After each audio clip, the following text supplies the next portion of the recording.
السلام عليكم soo dhawow daawada waa mar kale iyo muuqaal cusub muuqaalkeenan waxa aan kaga hadli doonaa sida aad ciwaankaba ka aragtay qashin ururiye dal caan ah madaxweyne ka noqday waxa uu ku soo barbaaray nolol adag qoyskiisana waxa uu ahaa sabool waxa uuna ka shaqayn jiray qashin ururinta si uu isaga dabaro qarashaadka waxbarashadiisa markii uu dhameeyay waxbarashadiisa waxa uu ka mid noqday shaqaalaha yar ee shirkadda Hyundai oo ahay shirkad dhismo oo muddo 5 sanadood uu la shaqaynayay howlkarnimadiisa shaqo iyo dadaalkiisa waxqabad ayuu ku mutaystay muddo yar inuu ku noqdo agaasimaha shirkadda Hyundai oo ka mid ah shirkadaha ugu waaweyn dunida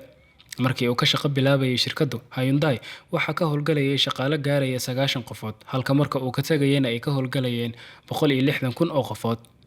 intaa kadib waxa uu ku biiray siyaasadda muddo gaaban kadibna waxa uu istaagay inuu qabto hoggaanka madaxweynenimo ee waddankiisa si uu wax uga qabto dhibaatooyinka hareeyay dalkiisa waa uu ku guuleystay waxa uu noqday mid ka mid ah madaxweynayaashii ugu yaraa ee xilligaas soo maray caalamka waqtigaasi waddankiisa waxa uu ka mid ahaa dowladaha saddexaad ee burburka iyo faqriga ay galaafteen waddanka uu taladiisa la wareegay waxa uu la daalaa-dhacayay dhibaatooyin fara badan mana jirin meel u badqabta dalkiisa waxaana isugu darsamay dhaqaale xumo faqri iyo maamul xumo intaba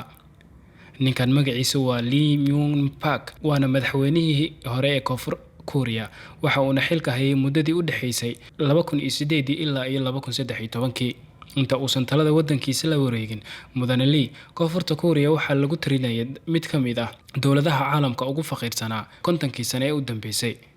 muddadii yareed ee uu talada waddanka hayay waxa uu ku soo daray 50 dowladood ee caalamka ugu dhaqaalaha badan taasna waxa sabab u ahaa in uu sheegay madaxweyne Lee in ahmiyadda ugu weyn uu saaray dhanka waxbarashada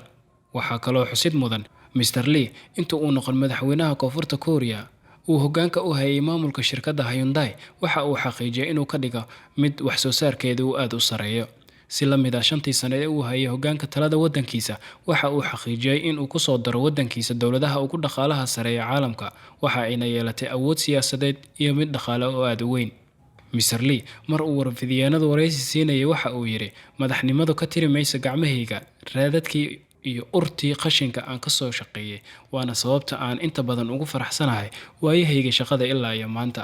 ugu dambeyn qashin ururinta uu ka shaqo bilaabo waxay naftiisa qoyskiisa iyo waddankiisaba u yeeshay sharaf iyo karaamo weyn oo ay ku faanaan inta noloshooda ka harsan